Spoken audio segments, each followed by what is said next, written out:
All right, welcome to today's 2021 Learning Trends webinar, where we'll be focusing on the path forward.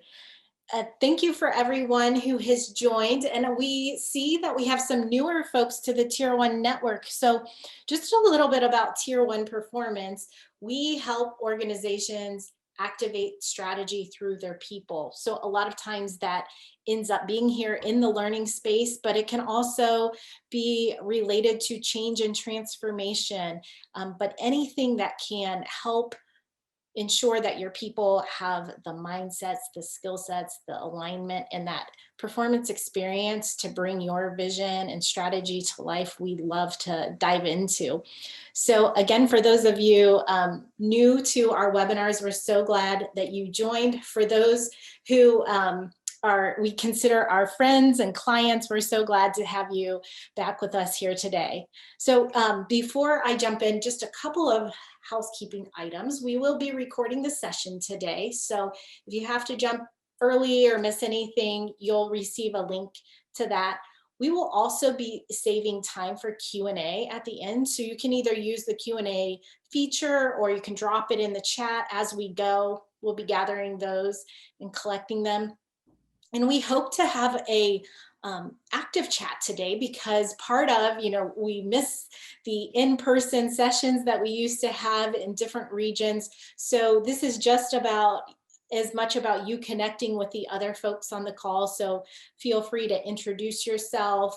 Feel free to share your LinkedIn URL if you want to connect and stay connected after. The only thing is just make sure that you change your chat setting from to panelist to the setting that says panelist and attendees. That way everyone can see your chat.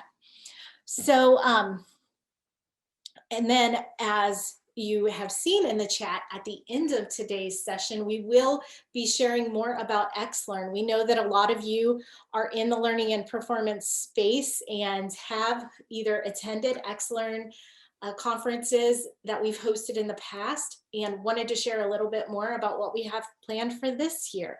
So without any further ado, let's move into introductions. All right, I'm Sarah Ernschwinder here, serving as the Director of Marketing at Tier 1. And we love bringing you webinars and content. If you ever have ideas for things topics that help you in your everyday work, please reach out. We're always trying to create this content and create experiences that are useful to you. And since we all spend so much time now in front of the screen, we wanted to share a little bit about our lives outside of work. And this past year for me has really been about finding any chance to be outside in not crowded open spaces. So my son and I are always looking for every excuse to get outside these days. With that, I'm going to turn it over to the two authors behind this year's Learning Trends report. Zach, do you want to go ahead and introduce yourself? Absolutely. And yeah, again, hello, everybody. I'm Zach Ryland, and thank you for making the time to attend today and for digging into the report and kind of helping us think through it. Here at Tier 1, I've served in a lot of different roles and a lot of different spaces, from instructional design to learning facilitator, and nowadays spend a lot of time thinking about design and how we design experiences for our clients and even for ourselves. Like Sarah said, we spent a lot of time in front of screens this past year. So if I'm just trying to escape and get away outside of work, that photo is really just of me and trying to get outdoors with a motorcycle and just get on some back roads that are twisty and unpopulated to clear my mind. I'm going to hand it over to the brains of this outfit. Walter, why don't you go ahead, sir? Thanks, Zach. It's a very charitable description. Walter Warwick, I've been at Tier 1 for about 7 years. I'm the Director of Applied Performance Research. There's a small group within Tier 1 that works mostly on federally sponsored research and development efforts. My day is spent building computational models of people doing things. This is used for simulation-based analysis, simulation-based training. I spend a fair bit of my time trying to understand what those models are doing and how to communicate results. So that's the data angle on my contribution here. No kids, no pets, completely understanding life, and I am totally self-absorbed. So that's endurance sports for me outside of work. And in particular, biathlon, which is a combination of cross-country skiing and target shooting. Before times, it's a wonderful sport. And the before times, it allowed me to travel to all sorts of cool places. And I cannot wait to start doing that again. So. Yeah, and just to clarify, Walter, in that photo, you are armed, right? So if the chat gets unruly today, we'll know who to turn to. That's exactly right. Although I can't apparently hit the targets, which is what I've learned after 10 years in this sport. So, well, practice makes perfect.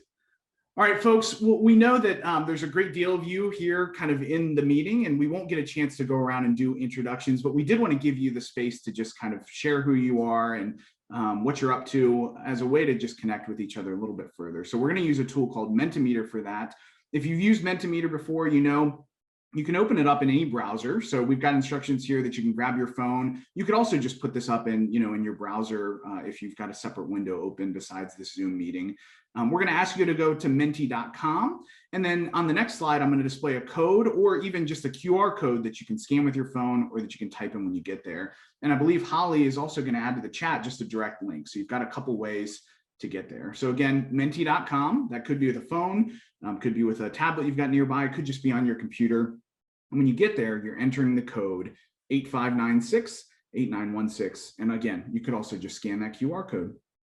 So I'll give you guys a second to go ahead and move over there and get logged in. I'll leave this up for just a moment, and then I'll take us over to Mentimeter. And it looks like we've got a few folks who have even gotten in here before I switch tabs. So you're going to see this question first up. Just give us a little bit of information about yourself. What do you do related to learning and development? Kind of what's your work as a learning professional? So that may be things related to consulting activities, design, development, leading teams, etc. All right, I already see one of these, all of it, which I think if you're in the kind of learning and development space or as a learning professional, that's sometimes the truth. You're wearing all the hats. By and large, we've got, looks like consult as the broadest bucket that most people do. Definitely have a couple of trainers in there, which I didn't say in my introduction, I'm a former teacher. And so when I moved into the consulting space, a lot of what I did at first was just kind of corporate training related tasks. So that really resonates with me. All right, folks, I'm going to move us to the next question. So if you're still getting logged in, again, that login information is there at the top of the screen that you're seeing. So feel free to join us. But second question here, whoops, apologies. Just thinking about when it comes to your goal for today, what are you looking for? Is it kind of general knowledge? Is it specific insights for you to share with a team? Is it to kind of benchmark or compare your company to others, or just something else completely? Give us one of those answers and we'll just get a little breakdown here of what most of the group is looking for in this time today.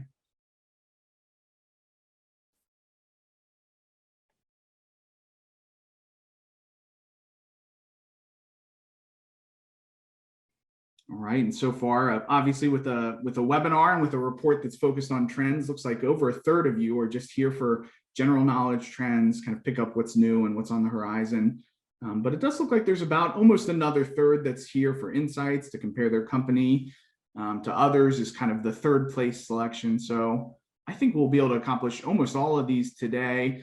I am curious if you can in the chat, if you put something else, we'd be interested in what that is. That may lead to a question or a topic we could discuss at the end of the webinar. So if you're one of the 2% there, place your thought in the chat and we'll see if we can get to that. But we'll definitely cover just general knowledge and trends. In fact, we've got 9 insights that we want to bring you today. And we'll talk about, related to that data, what are some of the insights that you could take forward as you move on. So I'm going to switch us back to the slides. Again, this Menti will be open, and keep that browser window open. We'll come back to this for one last question at the end of the webinar.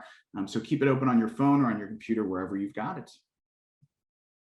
Obviously, we're here today to talk about the 2021 Learning Trends Report. So this is just recently published, and it's got our findings from learning and development professionals such as yourself who responded to survey questions. It's got year-over-year comparisons that have gone back for several years since this report was first created a few years ago. And so that'll be the focus for us today.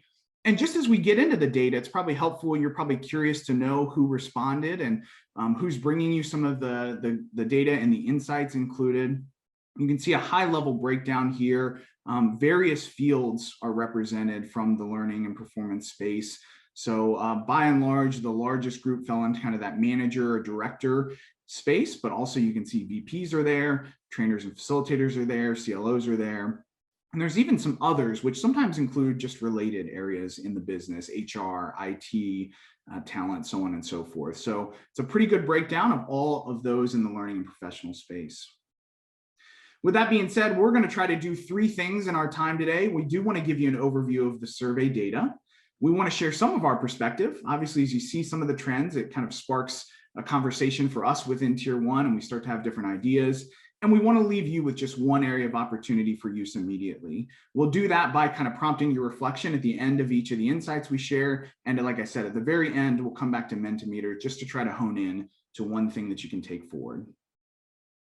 In terms of our contents for the day, here's what we're going to go over in the next kind of 50 minutes. We're going to go through all the insights, and by and large, they've fallen into 3 categories. Ways that 2020 kind of set us back or delayed our progress, ways that 2020 pushed us forward, and ways that the past year is leaving us questioning, and there may be areas that are emerging, that are new trends that we haven't yet fully figured out yet. So the first 3 insights we'll go over are in that kind of where the last year pushed us back category. So we're not sure how to do design and development in a remote or virtual space. Knowledge transfer is tough when just face-to-face is impractical. And motivation and engagement are taxed right now. So what do we do about it? We'll bring 2 kind of insights from the advances space, the way that the past years pushed us forward. That's things like how progress, connection, and platforms are moving to the forefront. And that 5th insight about how learning is getting smaller. Micro-learning continues to get more micro, and doing is on the rise. And then the last 2 insights in that emerging areas of uncertainty space. One is we're seeing a lot about performance out there, and it's a common denominator for all of us, regardless of what our job is and what the specific day-to-day tasks look like.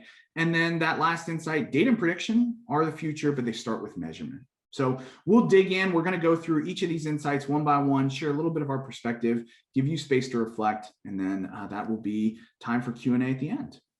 I'm going to hand it over to Walter for the first insight to get us started. Walter, take it away, sir. Thank you, Zach. So as Zach mentioned, there's a higher organizational structure here where we took the 17 survey questions and grouped them both with respect to these broad categories of setbacks, advances, and opportunities, but also with respect to these insights. So the first one has to do with how target audiences, whether and how they're being involved in the development process. So Zach, if you could move to the next slide. So what I'll do here is run through very quickly the questions that we analyzed here. I want to start just with a quick overview of the graph itself. As Zach mentioned, we're trying to identify trends here rather than just a snapshot of the 2021 data. So we've done these stacked bar charts to show you how the 2021 responses compare with the same responses we received in 2020. We did some very lightweight statistics to determine whether the distribution of responses changed year over year. And in the cases where there was a significant change between the year over year responses, we highlighted those individual responses that led most to that difference. And in particular, where it's appropriate, we highlighted the single biggest driver of that change. One other just little numbers thing here, some of these questions were select one response and others were that select all that apply. So when you're looking at the percentage totals here, just keep that in mind. And the select all that apply, we might not sum up to 100%. We're just looking at the number of responses that apply to that category. So that's a little bit about how to read these graphs. This first question is about how we were including target audience in development.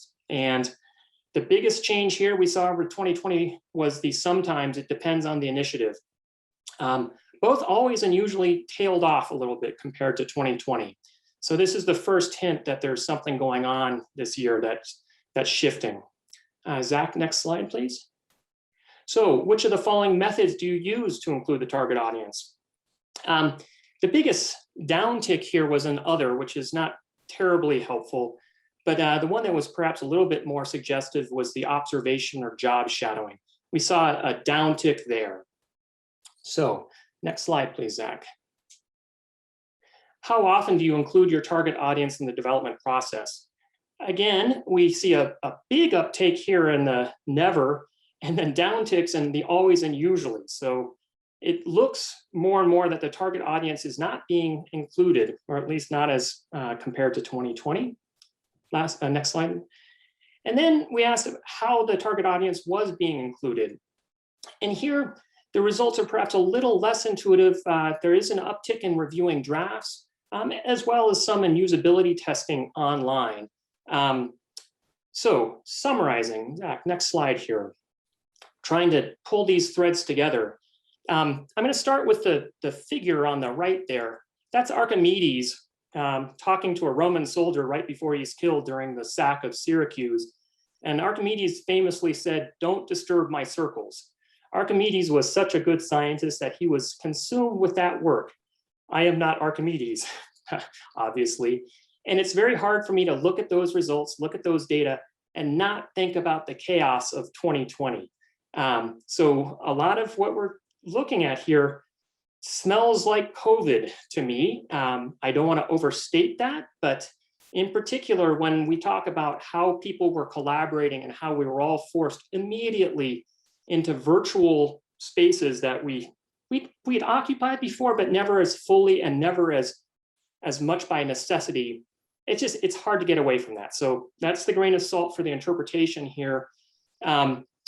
This uptick in the sometimes on the first question, that to me sounds like a little bit of a shrug. We'll come back to that in another question. There were cases when we talked about the specific modalities. Observation clearly dropped. And again, that's hard not to think of COVID as a reason. People were not getting together to job shadow. People weren't even going into their office. And I suspect most of you were not inviting friends over for come visit me at work day at home. There was also this question of the modalities used, the uptick in reviewing drafts. This sort of, again, follows a COVID narrative where it's pretty easy to shoot off an email and ask for comment or responses. Maybe there's another alternative there, but again, given the events of last year, that's not terribly surprising. It does raise a question, and the question here is, let's all hope that 2020 is a one-off. But if it's not, are there modalities here, or are there shifting trends that will persist into the future? And what are we going to do if the target audience is less accessible? So I pose that as a question, and Zach, if you advance to the next slide here, I'm interested, if you can, how you see, or what changes you've seen during the last year persisting once we get past this COVID. Are these trends, in your opinion, something, this sort of disengagement of the target audience, this more remote engagement of the target audience, something we'll expect to see more of? So that's something to consider in the chat. And I'll pitch back to you, Zach. Yeah, thanks, Walter. Appreciate that. And I should say Walter doesn't give himself enough credit as our data scientist. He really did dig in and try to show us, you know, if it'd been someone like me looking at the graphs, it'd really just be which bar is kind of bigger or different over time. And he's looked to help us find the most statistically significant differences that we can kind of bring you some insight. So some credit there for him. The only thing I'll add here that we discussed, kind of Walter and I, as we were looking at the data, it's interesting because over the past couple of years, we've been doing more and more to get closer to our end user, right? More, the influence of design thinking and human-centered design is weighing in our field. And so we started doing more observations, more job shadowing, more interviews, and it's harder this year. And so in some ways that's kind of set us back, and we'll have to figure out how can we do more of that even in the virtual space. All right, as we go forward to the next insight, I'll just flash up a couple things you might be familiar with. So here's kind of the logo to Lost, to Westworld, to Game of Thrones. You know, these things feel to me in common because they're the type of shows that, whether they were Lost years ago or Game of Thrones more recently, that really sparked conversation around the water cooler. This could be a topic on Monday, where in the office, you might hear a little bit about the most recent episode of TV. So if you ask yourself right now, what are the trending shows in your office? You might have a harder time answering, because we're not getting that just kind of bumping into accidental contact that we've gotten used to year over year in the past. This year, those kind of accidental connection points are much more difficult. And that kind of takes us to insight number 2, which is that knowledge transfer is harder when meeting face-to-face is impractical. And we'll kind of make the connection for you here with the data. So if I show you kind of what we saw in the report, there was a lot going on. If you look again to those, there's 4 blue bars there that represented the most statistically significant changes. Ineffective materials was up, issues with managers and stakeholders was up, and challenges with knowledge transfer and retention were up. And our kind of big interpretation on that, similar to the water cooler and thinking about what the hot TV show is that we know as learning professionals, we're not perfect in the work that we do and what we create. And sometimes we have a little bit of extra benefit of, if the training I create or if the performance support that I build is not 100% perfect, the person can still turn to their neighbor, walk down the hallway, reach out to a friend and ask for help. And in this world where that's impractical, I think it's calling out a little bit of the flaws in our work and means that we've really just got to double down in some spaces. Now, some insights for us as we think about that and as we think about design at Tier 1 come to mind as moments and frames of performance. So if you're familiar with the concept of thinking in moments or moments of need, that comes a lot from sometimes first in the commercial space where there were moments of truth, standing at the shelf and looking at products. Also, you might have heard of like Chip and Dan Heath who talk about moments. We kind of think of it in the same way when it comes to performance and our end user or the performer. There's really two broad moments where we can create experiences to impact them. One is before the work context, and another moment is actually in the work context itself, in the flow of work. And within those two big broad moments, there's kind of frames that you can put on to think about how we as learning professionals impact those folks in those moments. So one way that we impact them is we impact them through helping prepare them for the work. And so that might look like a traditional training or an e-learning course. We're giving to them that ahead of time, helping them to internalize some new information, which will hopefully help them in the moment itself. When you go to actually in the work context, we can, as professionals, guide and support the work. That sometimes looks like job aids or performance support tools. And we can even change the work environment, though we don't always think that we have influence there. And sometimes that might be something like literally just changing a team stand-up meeting and how it goes, changing a process so that the performance we're looking for is a little bit easier to come by. However, when you look at these, they're not all equal in terms of their impact. The thing that we do the most often on the far left, helping folks prepare for the work with a course or a training, is actually less impactful than guiding in the flow of work or changing the work environment itself, changing the path that people have to take to perform. So with that in mind, one of our kind of big insights as we're thinking about how we can improve performance and improve knowledge transfer is to think through these three frames. If you're preparing for the work today, as it pertains to your audience, it's good to create engaging learning experiences. It's even better if we have the opportunity to build experiences that are designed for practice and application. If you're guiding and supporting the work, it's good to create job aids. Keep doing that. A lot of folks do that in their work. It's even better if we can do embedded support. You might picture something like WalkMe that shows up in the browser, in the tool that you're working with. Or if we can create kind of tools or processes that are specific to the task, or even give coaching that's live or peer guidance. And then lastly, as it comes to change the work environment, today we may not be doing much of that at all. So the better is just to start considering that we've got influence there. We could redesign a physical or a digital space. We could provide triggers, reminders, cues, nudges, even try to help people build new habits that they can use in the moment of the work. An example of this, if you've heard from Tier 1 before, some of the work we've done to rebuild stand-up meetings or rework the ways, the rhythms, the routines, the rituals that teams have. So we can always chat with you more about that later if you're interested. Just throw a question in for Q&A. But for you in the chat, before I hand it back to Walter, as you're processing this one, would love for you to go in the chat and just think, what is one way that you could move further to the right in that diagram you're just looking at? Of course, we're always going to help people prepare for the work, but there's an opportunity to support them in the moment and in the flow of work as well. So how could you do more of that next week, tomorrow, in your job?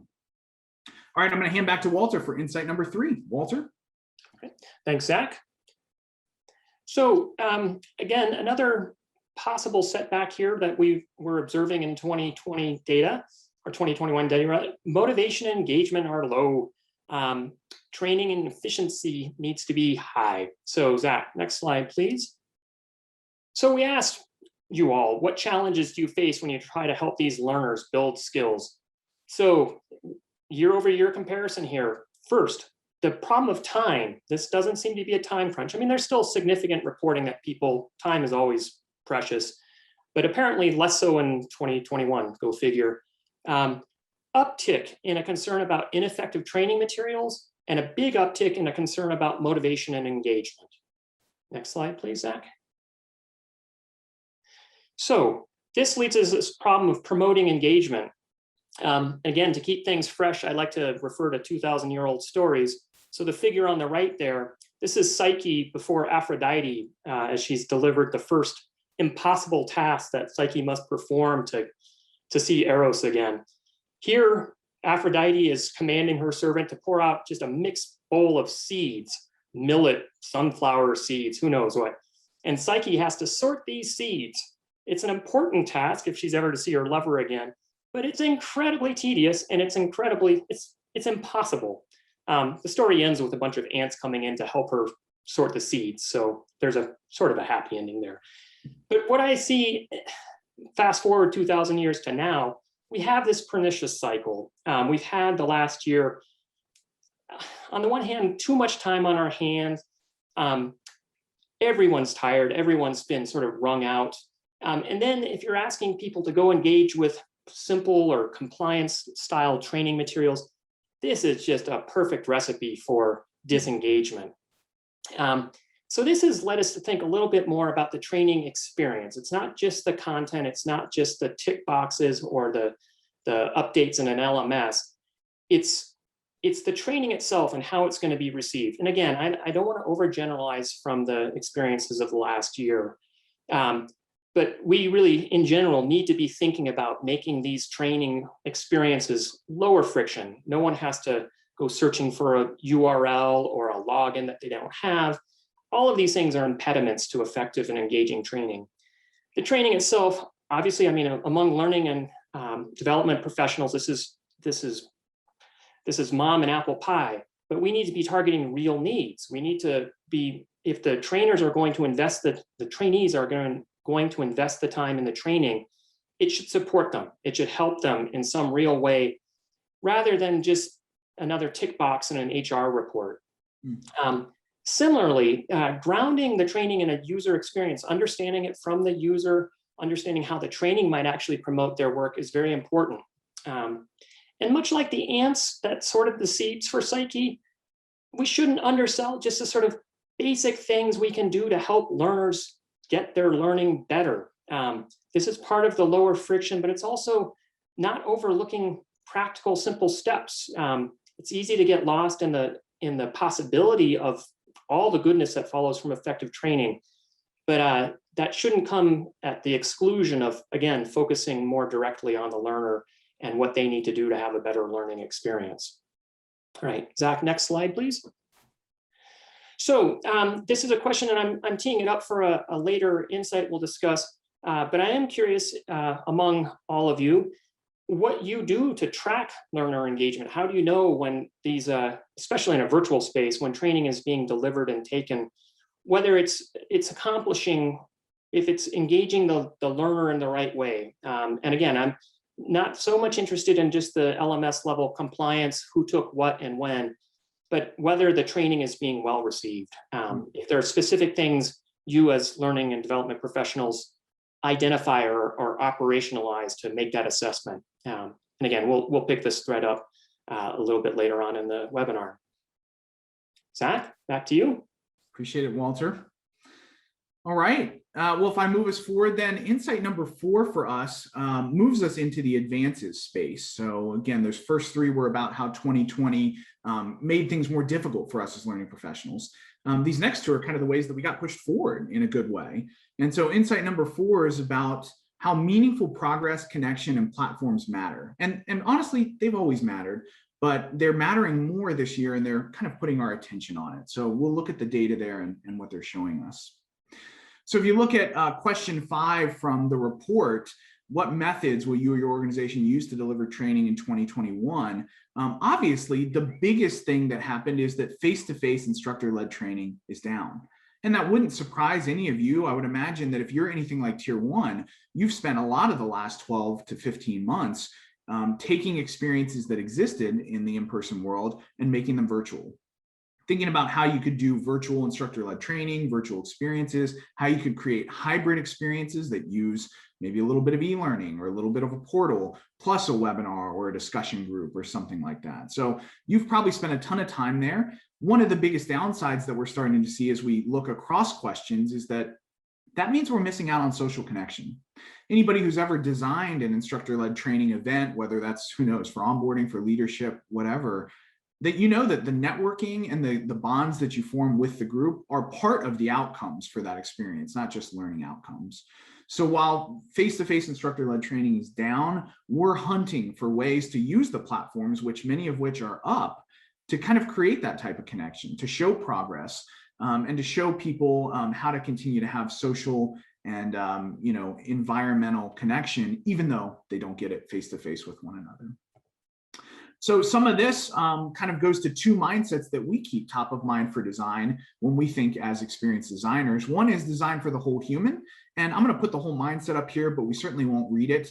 A big part of designing for the whole human is even designing for the internal dialogue. Sometimes limiting beliefs get in the way of me taking action more than knowledge gap.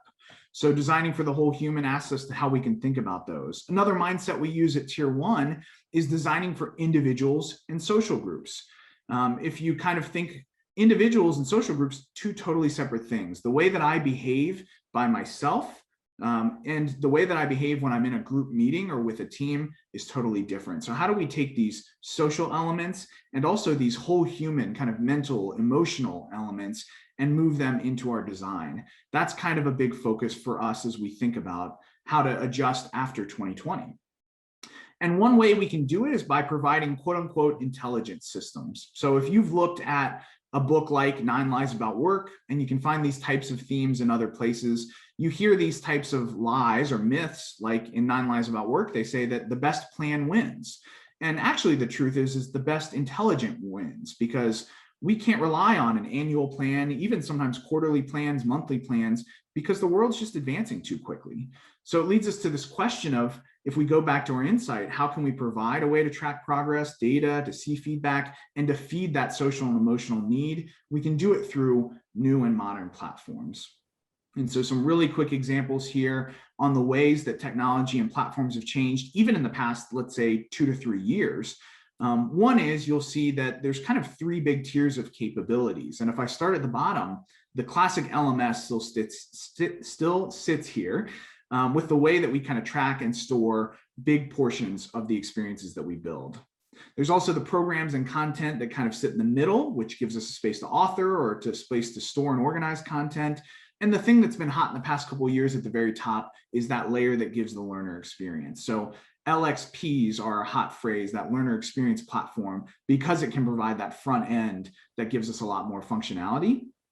But even as you go forward, you're going to start hearing more and more about the integrated learning platform, which is almost like the Lord of the Rings. You know, at the top level, if the LXP is still providing a great learner experience, the integrated learning platform is bringing all that together and more with social elements that allow people to have the connection that they're losing from the ILT that we're no longer doing.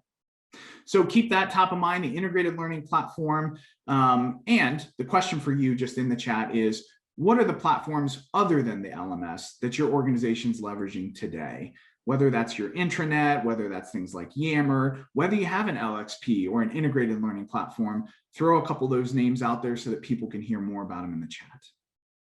All right, I'm going to hand over to Walter for our next insight. Walter? Great, thank you, Zach. Another advance that we're getting the first feelies for, learning getting smaller and smaller, doing getting more and more prominent. So what do we mean by that? So next slide, please, Zach. So what delivery methods, learning trends are you all most excited about for 2021? This is a bit of an eye chart, and I realize there's a lot going on here, but the changes I want to focus your attention on, things like augmented reality down a bit, chatbots down a bit, virtual reality down a bit.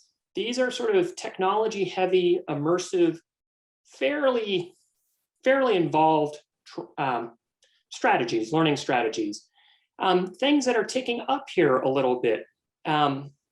Habit building, nudges, the design thinking. These are I think, all indications of learning becoming much more targeted. So the micro-learning decrease here is a little bit of a puzzlement until you start thinking about, well, that's really at the level of, hey, just in time support, or go watch this video. And that's different than something like a nudge or a habit building. So next slide, please, Zach. So we called this from micro to pico, and I have to thank Zach for the pithy little leader here, but it's consistent with something he's already mentioned, which is this focus on the moments. So what do we mean by that? And that's the sense of the pico here. It's pretty small. It's much smaller than that 5-minute video that somebody might pull up in the course of their day. And it's a shift away from something that's just purely technology. And again, I'll call your attention on the previous graph to the areas where we saw decreased emphasis. So we're looking at behavior. We're looking at something that almost precedes the learning, the sort of knowledge base. It's almost like procedural level learning. This tends to happen on very small time scales, but these need to be targeted. And one of the knocks against behavioral approaches in general is that if you get the incentives wrong or you misunderstand the incentives, you end up with worse outcomes. So it's really incumbent upon us as learning professionals to do that work, to understand the job performance context. And in the same way that it's incumbent upon us to understand the learning context, this is really a very fine-grained look at how the learner is engaged, both in the materials and in the job. Another small bit of foreshadowing here, this understanding of moments. As the measurement guy on this project, this is where I think we start getting closer to operationalizing some very difficult notions, some very what would otherwise be vague and gassy notions, like engagement. So we'll come back to this, but understanding and focusing at that level has additional benefits besides just the development of nudges and habits. Next slide, please, Zach. So here, I'd be curious if anyone would like to share something a nudge that they have found useful. I, every day, get some reminder from Cortana that I should be organizing my day differently. It makes me mad. I dismiss it immediately. But I'm still amenable to the idea that there are some useful nudges that people have employed.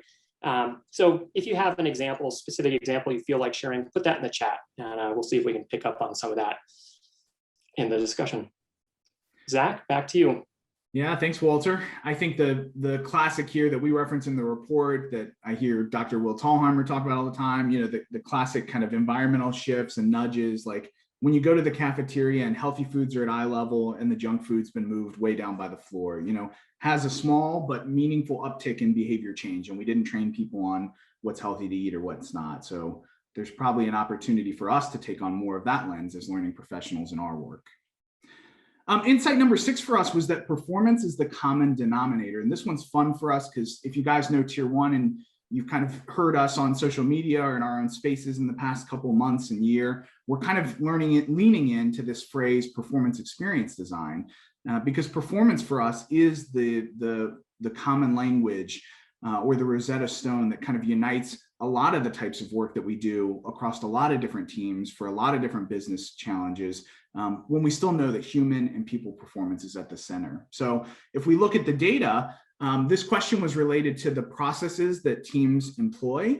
And so still a large portion of people using ADDIE, which is just a tried and true methodology. But of course, in the past few years, we've seen more and more agile and design thinking coming on. But the new one for us is performance experience design, which, even 1/10 of the respondents gave, still thinking of performance themselves when they think about how they design and develop work going forward. And if you pair this question up with another question that asked about the improvements that L&D could make in the organization, by and large, and by a bigger margin this year than ever, better integration with the overall organization and the overall organizational strategies was top of mind for folks. So what sense do we make of this? One is by methodology, there is more focus on performance. Even if you didn't know the term performance experience design, it kind of described what you felt like you were doing day in and day out. And separately, we're looking to get out of this space of being order takers, of just doing intake and analysis and building assets. We want to be integrated with the business strategies because we want to create end user performance that aligns to what the business needs. And so that's all such meaningful work. We've identified a handful of shifts that are opportunity spaces for us in the learning space. And so I won't go through them all here. One of them is even thinking about shifting to the moment of work and the flow of work, like we talked about earlier. But there's a variety of other ones in here, from thinking systematically, which might lead us to doing more around what Walter called out earlier around motivation or building habits. It might involve us working more with talent and HR to think about reward and recognition instead of creating content or creating a new experience. So there's a handful of shifts here that describe some of the journey we're on as we lean into focusing on performance. And hopefully one of those shifts is right for you. And like I said, we think the shifts are so important is because they really are a common denominator or a bridge. In your organization, they can serve to link all of our efforts up. You know, whether you're in learning or you're in talent, you're in change management, you're in IT, at the end of the day, we're searching for improved performance, which is going to drive our businesses forward. And likewise, whether the project or the initiative on your plate right now is onboarding, leadership development, whether it's focused on D&I or digital transformation, at the end, we're still searching for performance. So the more we can get out of our traditional or kind of our old school mindset of just learning objectives, just learning assets, and the more we can all embrace this idea that people are at the center, that we serve them and we're serving in the need of performance, we can align ourselves and unite our efforts to just have a bigger return. So it's food for thought. And just for you guys in the chat, again, you're really sharing so that you can learn from each other. What's the shift that feels most interesting or applicable to you? Is it systems thinking? Is it the whole human moments? Might be some of the social stuff we talked about earlier, but what resonates with you as one step that you could take forward, in the next quarter to move into the space of performance? All right, I'm going to hand it back to Walter for our next insight. Great, thanks, Zach. So last areas of uncertainty. Data and prediction are the future, but they start with measurement. And here I'll ask Zach to kick me under the table when I go on a rant, but there's soapbox material for me here that I'll get into. I think this is very, very important and underappreciated. So next slide, please, Zach.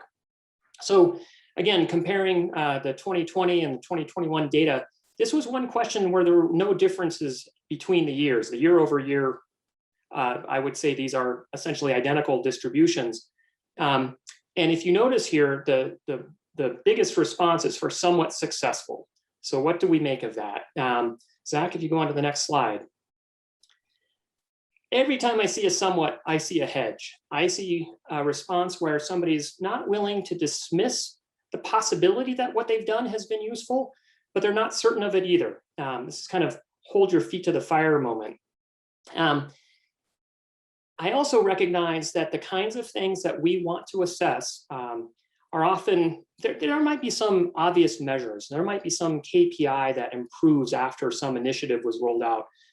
But more likely is that the effects are well removed from the cause, the intervention, the learning that was delivered. And the question is, well, how do you assess that? So my last classical reference here, that's Aristotle on, that's Plato on the left pointing skyward. Plato was a concept, an ideas guy. He liked a big conversation. He liked, hey, what is learning? How do we know that we are now knowledgeable? On the right is Aristotle holding his hand down. Aristotle was grounded. He wanted to understand the way things are now, what happens on this world, not in some Platonic heaven. I see the same kind of debate emerging as we look at measurement, and we got people selling things like big data and learning analytics. They're like, hey, this will solve all of your problems. You don't have to do anything. We'll throw all of this data into some gizmo and out will come answers. In some situations, that's turning out to be true. Netflix does a reasonable job serving up movie recommendations. But we're not Netflix. Learning and development is a much more complicated space with much higher consequences for design. So not only is that the case, it's also almost always focused on a fairly small level of the individual learner. So this is why I look to Aristotle and I'm thinking, how can we ground this? We need fine-grained measures of performance here. It's probably not enough to look at profitability to determine whether or not a given intervention was worth doing. Again, it's too distant. There's also a tendency to assume, especially when we get swept up in the big data, that we have these data and that we just need to take them and throw them at this algorithm. And in some cases, there will be good data, there'll be good records, but more often than not, the data have to be discovered and they have to be developed. This is something in my conversations as research scientists, we come up against all the time. It's like, well, how will we know what is going to be the appropriate measure here to establish, say, a goodness of fit between what a model just did and what the data show us? That's not always clear. And there's a lot of work that goes into even coming up with the measures that we're going to use. I think this is often underappreciated. Likewise, these things have to be grounded in practice. Again, we might have some platonic ideal measurement. That's more than likely not going to help us. We need something to look at what the performer is doing, how they're learning, where this is going to show up in their job, and we need to be careful and deliberate about that. Most important, this is a job for us as learning and development leaders. It's not for technologists or the AI nerds. And I sit in the AI nerd camp too. I spend a lot of my time worried about different sorts of formalizations and algorithms to do things with data. But if we just throw up our hands and just think that the big data analytics is going to solve these problems, I think we're mistaken. So I think as leaders, we need to be much more involved in the development, curation, and analysis even of the data to understand what it really means. All right, rant ends. Zach, next. And Walter, if I can add to that, I think I'd just say, and I'm just as guilty of this as anyone in our space, but sometimes we don't even have any data. I think we all know that day in and day out, we're not even always measuring at the end of an experience or the end of a program. And if we are, sometimes it's on, I've had scrap sheets of paper that were handwritten surveys that got paper clipped and thrown in a stack somewhere. I've had random survey monkey links. So there's definitely a space, to your point, Walter, about not just for technologists or AI nerds, not just for data scientists. There's a lot of work we can do here just to build a foundation before we could ever get to big data or analytics. So I love where your soapbox was, Walter. Yeah, it's definitely work up front and not at the back. So, that's right. All right. So the last chat question, name that painting. So I promised this would be the last of my classical references, but famous painting. So Zach, that's it for me. That's right. Thank you, sir. All right, friends, we have in the last kind of 40 minutes looked at quite a bit of information. We've gone over those 7 insights at a really high level. Again, you can get a lot more detail in the actual Learning Trends report. But we've gone through each of these 7, and I'll just take you back to Mentimeter for just a second, if you don't mind. We'd love to wrap up, and we know there's a science behind this to triggered action planning in terms of performance. So before you get your mind off of this, and before you have to jump to your next meeting, so on and so forth, head back to Mentimeter. Hopefully you've still got this open in your phone or your browser on the side. And we've got one last question for you, and it's just related to your top opportunity, just from the insights, what kind of stood out to you, and just pick one. What's your immediate next step? If you're going to do something tomorrow, or maybe realistically next week, since we're coming to the end of the week, what's just one thing that you picked up from here that you could take forward and begin doing? So again, if you got logged out or if you were new and you joined us partway through, we're at menti.com, and there is kind of an 8-digit code there, 8596-8916. And I think that direct link has just been placed in the chat. So I want to give you just a minute here. I know it takes a second to type sometimes. Again, top opportunity, and what's one thing that you could do tomorrow or next week to push your work forward? Starting to see a couple responses drop in already as people are typing. So share some of this with the team, do more research. Nudges, go deeper. That's 2 now for kind of researching one of the trends that you liked a little bit further. Have some experiences with less friction, to Walter's point. Yeah, how can we reduce friction? Second vote here for nudges. It looks like 4 or 5 people just, the starting point is sharing with the team and generating ideas from there. Love here, the need for training is for engagement. It could be an opportunity for design develop, definitely. Consider measures and data, stats analysis, yes. like the ideas there. I'm sure Walter would love to connect and go deeper there. That AI nerd in all of us would always like to take the conversation deeper.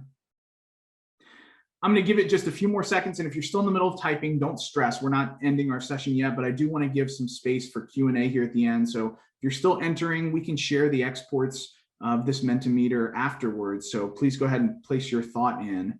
I'm going to switch our screen back here to the presentation. And actually, I'm going to turn it back over to Sarah to kind of wrap us up and take us to the Q&A section. So Sarah, welcome back. Awesome. Okay, so actually, before we go to, our excellent announcement, Walter, a question for you. Is the School of Athens, the painting was originally supposed to be a religious painting of the House of Levi? So we'll get to the end of my art history here in a hurry, but it's a fresco in the Vatican.